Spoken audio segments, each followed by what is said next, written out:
손흥민의 아버지 손흥정과 형을 아동학대로 고소했던 사람이 오늘 화제의 인물로 등장했습니다. 또 다른 사건으로 스토킹 범죄와 무고 혐의로 유죄 판결을 받은 것으로 알려졌기 때문입니다. 아동학대로 고소하면서 올바른 교육과 지도자를 찾았던 인물이 충격적인 스토킹 범죄와 더 충격적인 무고 범죄를 저지른 것입니다. 이 학부모가 아동의 인권을 앞장서서 외치는 호소인으로 높게 평가하며 손흥정 감독을 비난하던 민변과 스포츠인권연구소는 현재 침묵하고 있습니다. 이름만 들어도 무서운 민변이라는 단체가 옹호한 학부모의 정체가 스토킹과 무고 범죄자로 확인되었는데도 한마디의 논평도 없습니다. 손흥정과 코치는 아동복지법상 아동학대 혐의로 약식 기소됐고 지난달 벌금 300만 원의 약식 명령을 받았습니다. 그러나 아카데미 운영에 영향을 미칠 수 있는 아동 관련 기관 취업 제한 명령은 요청하지 않았습니다. 약식 명령은 혐의가 비교적 가벼운 사인에서 서면 심리만으로 벌금이나 과태료 등을 부과하는 절차입니다. 손흥정 감독과 코치는 해당 판결에 불복할 경우 명령을 고지받은 날로부터 7일 이내 정식 재판을 청구할 수 있지만 그대로 확정된 것으로 알려졌습니다. 합의금으로 20억 원이지만 크게 양보해서 최소 5억 원이라던 사건은 이렇게 마무리되었습니다. 특히 아동학대 피해자로 민변과 인권단체들이 옹호에 나섰던 고소학부모는 스토킹과 무고 범죄자로 확인이 되었습니다. 언론 보도에 의하면 이번 사건에 손아카데미 측이 고소학부모에 대해 엄벌을 요청했다는 보도도 있었습니다. 사실 이번 사건이 큰 주목을 받은 것은 손흥민 아카데미가 문을 닫는다와 아동학대의 수준에 대한 의문 때문입니다. 아동학대로 고소한 학부모는 자녀에게 그간 맞은 횟수를 적어보라고 하였고 자녀는 C코치 엉덩이 1번, 속상하고 기분이 나쁨 D코치 꿀밤 4번, 발 엉덩이 6번, 귀 당기기 2번, 구레나룻 2번이라고 적어 고소를 결심하게 되었다고 밝혔습니다. 그리고 이 고소로 손흥정과 코치가 벌금형 이상을 받을 경우 손아카데미가 문을 닫을 수도 있다고 알려졌습니다. 2016년부터 운영된 손아카데미는 건립 비용 170억 원 중 대부분을 손흥민의 기부금으로 충당한 것으로 알려졌습니다. 손흥민이 유소년 축구 발전을 위해 만든 아카데미가 이번 고소로 문을 닫을 수도 있게 되었다는 것입니다. 고소학부모는 언론 인터뷰를 대대적으로 하고 인권단체들까지 나서면서 사회적으로 손아카데미는 엄청난 비난을 받았습니다. 고소 학부모가 밝힌 아동학대는 상당히 구체적이었습니다. 손축구 아카데미에 다니는 아들이 지도자로부터 욕설, 폭언 등 정신적 학대는 물론 폭행, 얼차려 등 신체적 학대를 받았다고 주장했습니다. 고소장에 따르면 아들은 함께 경기한 선수들이 졌다는 이유로 20초 안에 골대에서 중앙선까지 뛰어오라는 지시를 받았고 이를 제대로 수행하지 못하자 코치에게 엎드린 자세로 엉덩이를 코너킥 공으로 맞았다고 진술했습니다. 또 오키나와 전지훈련 기간엔 훈련 중 실수했다는 이유로 손흥정 감독으로부터 욕설을 들었고 숙소에서는 코치들이 엉덩이와 종아리를 여러 차례 때리거나 구레나룻을 잡아당기고 머리 부위를 가격했다고 말했습니다. 당시 이 정황에 대해서 엄연한 아동학대이다라는 지지도 있었지만 이것이 아동학대이면 체육클럽은 다 아동학대 기관이다라는 비난도 있었습니다. 이런 비난에도 불구하고 고소학부모가 언론 인터뷰에서 나는 그런 교육을 요청하지 않았다라고 주장하면서 손흥정 감독이 일방적이고 기분 내키는 대로 거칠게 지도했다라고 주장했습니다. 고소학부모는 자녀를 사랑으로 키웠다면서 부부가 함께 방송에 나와서 눈물까지 흘렸습니다.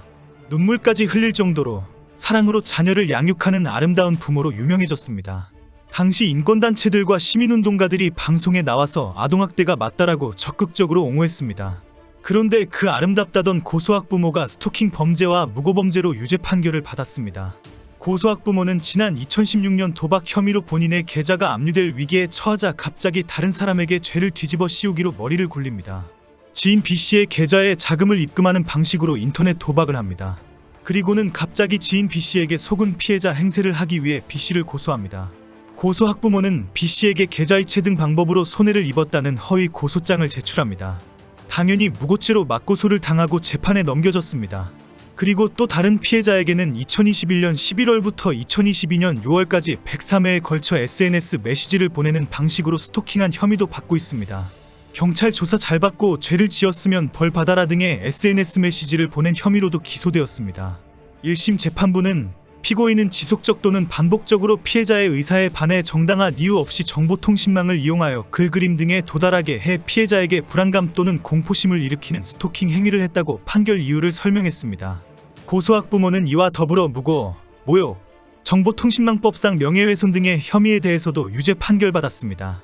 지난해 10월 열린 1심에서는 징역 1년 6개월에 집행유예 3년을 선고받았고 피고인에 대한 보호관찰과 120시간의 사회봉사, 40시간의 스토킹 예방 강의 수강 명령도 함께 내려졌습니다.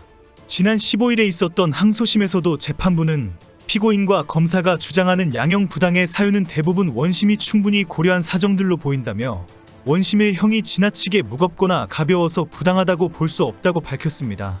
인천지법 형사부는 징역 1년 6개월에 집행유예 3년을 선고했습니다. 1심의 형을 그대로 확정한 것입니다. 사실 이 사건은 아동학대의 정황과 가해자의 정체가 밝혀지면서 엄청난 사회적인 파장을 일으켰습니다.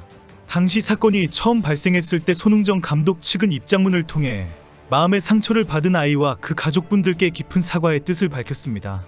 다만 고소인의 주장 사실은 진실과는 다른 부분이 많다며 제 모든 것을 걸고 맹세컨대 아카데미 지도자들의 행동에 있어서 아이들에 대한 사랑이 전제되지 않은 언행은 결코 없었다고 혐의를 부인했습니다. 고소 학부모는 손흥민의 이미지 마케팅 비용을 들먹이면서 합의금으로 5억 원을 요구했습니다. 손 감독 측 변호사에게 저도 변호사를 선임했다. 변호사가 합의금으로 20억이든 불러요. 최소 5억 밑으로는 하지 마세요라고 했다. 진짜다라고 말했습니다. 이어 저는 돈을 조금 받고는 절대 합의할 생각 없다. 다 비밀로 해야 한다고 하면 5억 이상은 받아야 된다고 생각한다. 부모의 정신피해도 있다. 아이로 계산하면 1,500이 맥시멈이다. 그런데 특이 상황이지 않느냐고 말했습니다. 고소 학부모의 녹취록이 공개되면서 이게 머지않은 상황에 민변과 시민단체가 등장했습니다. 갑자기 스포츠인권연구소라는 시민단체가 나타나서 아동학대와 폭력 사태를 크게 비난하고 나섰습니다. 더욱이 민주사회를 위한 변호사 모임이라는 무시무시한 민변까지 성명을 발표하면서 일파만파 사태가 커졌습니다. 결국 당시 고소 학부모를 제외한 나머지 35명의 학부모들이 모두 입장문을 발표했습니다. 학부모들은 여태 운동장 한번 와보지도 않은 사람들은 직접 만나보지도 않았을 감독님을 폭력적이라고 비판하고 있고 눈길 한번 주지 않던 스포츠윤리센터는 아카데미를 들쑤시겠다며 예고하고 있다고 지적했습니다.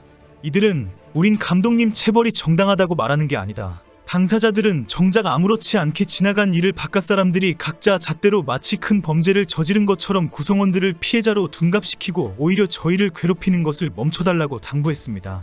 특히 전지훈련에 함께 동행한 학부모들은 우리 학부모 중 일부가 동행했고 그날 무언가 분위기를 바꿀 터닝포인트가 필요했다고 입을 모은다. 어느 누구도 특이하다고 느끼지 못했고 아이들조차 별일이 일어난 게 아니라고 생각한다고 설명했습니다.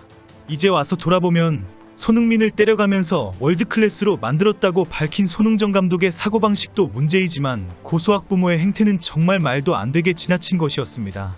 이렇게 사회 문제가 될 정도이고 해외 토픽이 되어야 했는지 안타깝습니다. 고소 학부모는 지금 무슨 생각을 할까요?